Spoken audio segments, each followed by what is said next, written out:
খবর 24 সাথে আপনাকে স্বাগত। নতুন নতুন খবর জানার জন্য আমাদের চ্যানেলে চোখ রাখুন।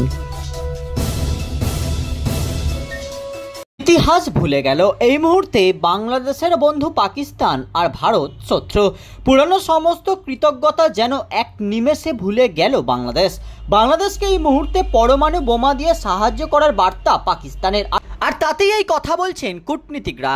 প্রকাশ্যেই পাক কট্টরপন্থী ধর্মগুরু বাংলাদেশকে পরমাণু বোমা দিয়ে সাহায্য করার বার্তা দিয়েছেন। তিনি বলেন, পাকিস্তানের পরমাণু বোমা তোমাদের, কেউ চোখ তুলে দেখলে উপড়ে নেওয়া হবে, হাত তুললে ভেঙে দেওয়া হবে। বাংলাদেশের পাশে দাঁড়িয়ে ভারতকে ঠিক এভাবেই হুঁশিয়ারি দিলেন পাক নেতা। তিনি আরও বলেন, আজ আমরা আমাদের বাঙালি ভাইদের জবাব দিচ্ছি, তাদের উদ্দেশ্যেই বলছি, এই পাকিস্তান তোমাদের, এই পাকিস্তানের যে অ্যাটম বোম আছে সেটাও তোমাদের।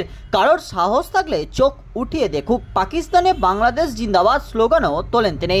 যদিও ভারতীয় সেনার একাংশের মতে এই ধরনের আচরণ আশা করা যায়। এ প্রসঙ্গে অবসরপ্রাপ্ত সেনাকর্তা কর্নেল রাজেন্দ্র ভাদুরী বলেন, পাকিস্তানের র্যান্ডম রাজনৈতিক নেতারা তো এই মুহূর্তে উস্কানি দেবেই।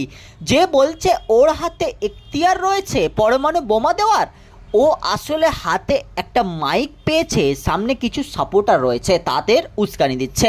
নিউক্লিয়ার কি ঝালমুড়ি নাকি? এই ধরনের হুমকি হুঁশিয়ারিকে একেবারেই আমল না দেওয়ার বার্তা দিচ্ছেন ভারতীয় সেনাকর্তারা। ব্যুরো রিপোর্ট, খবর 24/7।